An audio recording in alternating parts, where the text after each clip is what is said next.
Welcome back to Car Chats. It's Car Chats, where we talk about different topics in the car.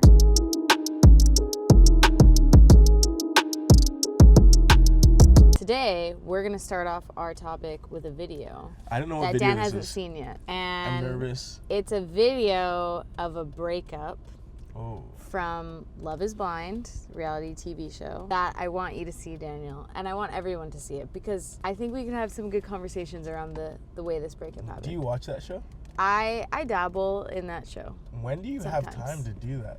Is it while you're like cleaning or something? Yeah, while I'm Oh, cleaning. Cool. I don't just like sit and watch it. I just like have it in the background. It would be cool if you did sit and watch it too. I know, but unfortunately I don't have the time to do that. That's what I was wondering. I was like, when do you watch So Love I is watch Blind? it while I do other things. Okay, I'm ready for it. I'm saying no. And that's a decision that only I can make. I'm choosing what's right for me. And that's... Baby, just try now because this is where we're at. Like, get out of your head and just, like, be in this and, like, love me. And, like, it's amazing. I do love you. Please.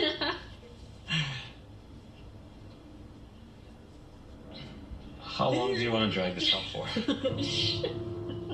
Baby, I think it's not fair of you to give me a no. You can't make 1 + 1 = 3. Like, it's just, we're fundamentally disagreeing. And, like, this is where I think we do have to stop. No. Nick, no. No. You can't tell me to stand up there and marry you. Okay, that's it. You can start driving now. So, for context to you and maybe others who haven't watched the show, these people are engaged. They're supposed to get married in like a week. And this guy's just like made the decision that he doesn't want to get married. Like he wants to break up with her. And like in the video, it's like he tells her pretty much like 3 different times, like, I don't want to be with you. Like, I don't want to be together. He's like so clear. And she's just like crashing out. And it's like their decision, like it's a decision to get married. Mm-hmm. So my thinking is like, if anyone shows any hesitation, it's probably a clear answer. Yeah. You know what I mean? Because it's a lifelong commitment. I know. But like, what are people saying? People are saying that, because people were kind of hating on that guy, like, in the season, but people are saying that, like, the way he broke up with her was actually really good. Like, it was, like, to the point, and it was clear, and it was, like, respectful. Yeah. But then the way she reacted was so strange. Like, she said, watch me, when he's like, 1 + 1 can't = 3, like, I'm not gonna marry you, basically. And she's like, watch me. Like, what does that even mean? Like, watch me make it = 3. And it's just like, wait, what? And like, oh, man, that's she's wild. just like, no. And she's even giggling, like he's joking or something. Or I don't know if she's trying to make herself feel better about what's happening. Watch me is so funny. But I just thought that was so strange and made me want you to watch it because breakups, I think, in general are just hard. Yeah. And it was cool to see this guy do it, like, pretty well. But it's like, even if you conducted the best breakup of all time, like, it doesn't matter. The person receiving it 100%. could take it, like, the complete it's wrong way. It's never easy, because the reality is being broken up with is a form of rejection. Yeah. And I feel like the human heart, the human mind does not do well with rejection. Mm-hmm. And so no matter how well you do it, well written, communicated, delivered beautifully, like the person's still going to be offended by that. It's going to be hard no matter what. Did you see that lady? I did. She was going at a pretty good pace. Oh, she had There's a lady in the middle of the road with an electric wheelchair. Yeah, she was firing. Fast and then bold as well. Anyways, I guess it's once upon a time, street. Daniel told me a story about him getting rejected as a 12-year-old. Yeah, I was rejected in grade 7, but I don't want to talk about it. It hits a sore spot for him. Actually, I'd love to talk about it. So, this was a good friend of mine who we would go on to date and continue to be friends to the point where we could probably message each other today and it would be fine. And I asked her to go to the school dance with me in grade 7, and I worked up the courage to call her. I called her on the phone. You called her. I didn't even know that's how you did it. And I said, hey, I was thinking, maybe, possibly, you know how you're kind of indirect and you're fumbling through the 12-year-old nerves. And Do you want to go to the do you want to go to the dance with me? And she said, oh, I actually plan on going with someone else. And I was like, fair. Yeah. And I said, okay, well, I'll talk to you later then. Oh, and then you guys just hung up. And then we hung up. What do you think you did right after? Like, you probably don't remember. I probably just held it, and I probably just went like, I want to say, I just went like this. Yeah. And that's where the villain arc began. Because it's like, you don't have a phone, so you're not like numbing yourself out on your phone. Like, you probably didn't run and go tell your mom because you're kind of old for that. And it's embarrassing. I definitely didn't run and tell my friends. So you drove up and just I don't know. I actually stared don't at know. a wall. Because I probably, and what's crazy about that is I probably used my house phone to do it. I know, I was thinking that. I probably used my house You phone. definitely use your house phone. Anyways, and then we dated 3 years later. Wow. What a story. I knew my worth, and then she found out my worth. The underdog. And then we dated. Yeah, and then they broke up. Yeah, and then we broke up. I ended it, but now we're still friends and we're adults. I think that there should be like well-known best practices or rules when it comes to breaking up and then being broken up with. I've never articulated this, but I think there needs to be. You know what? I've never like fully articulated this, but a rule that I have in my head is no contact after you break up. And that's just... Till when? Just forever? Well, it's hard because the only breakup I've been through, we lived in separate contexts, so that was easy. But I just don't know how people could break up and like talk regularly with the person after. Yeah. It also depends on the length of the relationship and like that's actually true. I'm thinking serious. How intertwined your lives were. Yeah, I don't think it's cut and dry. I think there needs to be like a breakup manual. Yeah. And it like breaks it up into like for a relationship that started before the age of 18, for relationships that were 1 year or less, or 1 year or shorter, for long-term relationships, for relationships that turned into engagements and then broke up. Like, I feel like it needs to be like a real manual.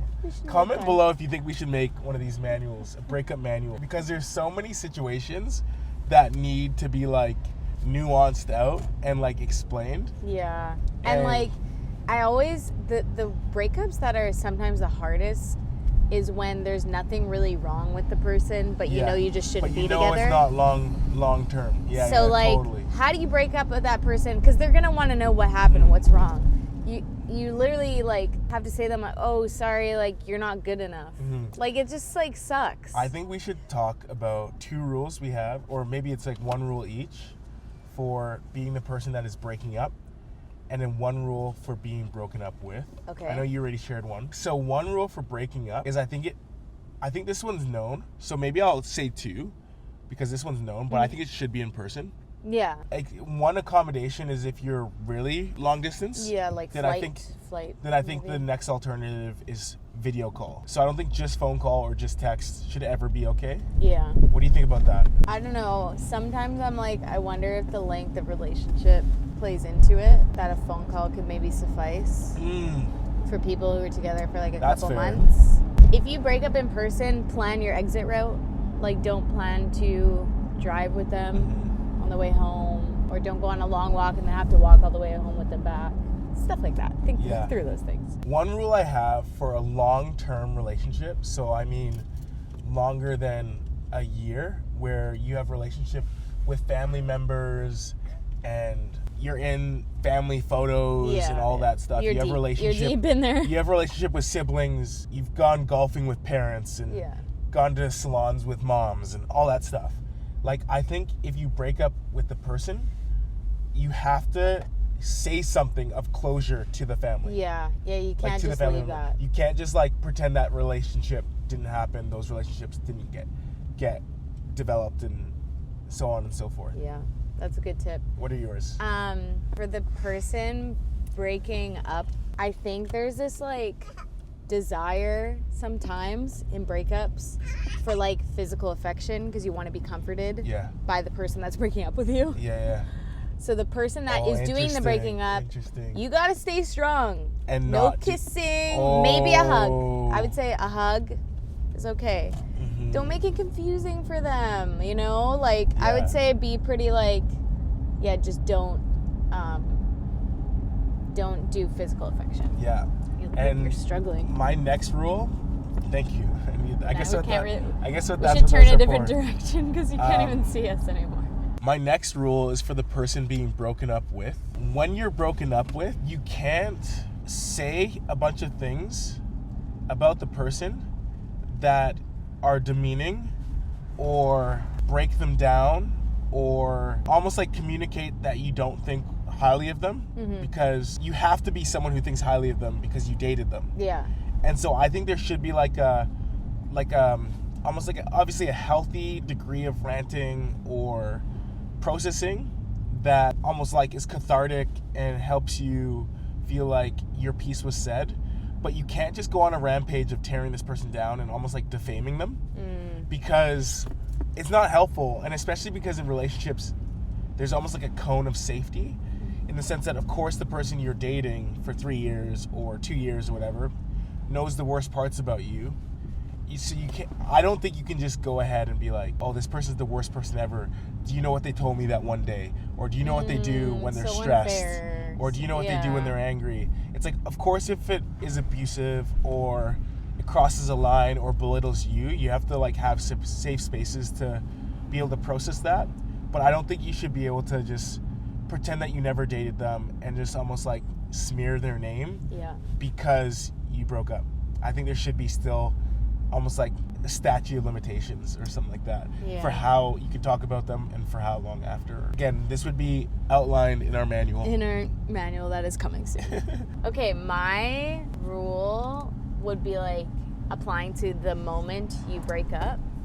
If you're being broken up with, one thing I wanted to say, wow, it's so pretty where we're driving right now. One thing I wanted to say is, while you're being broken up with, do your best to like quiet, just to be quiet. Like sometimes I think it could be tempting to maybe lash out or say things you don't mean. Yeah, like just receive it. You're saying. Just receive it and think about it. And my second thing kind of like it's with really that. a sign of maturity. Yeah. Yeah. My second thing kind of with that would be to ask questions, like to be curious, because you might not talk to this person again. So like if you need any closure, you might want to get it like in that moment. And would you set any like sub rules for asking questions? Because I feel like question asking can become shady really quick. What do you mean? Like Yeah, what about when you did, you know what I mean? Like I feel like, yeah, I guess just be honest and like genuine with your clarifying questions. Yeah, I mean every situation you get is what so I mean? different. What do you mean? Like give an example of a shady. I give an example. Can you do it?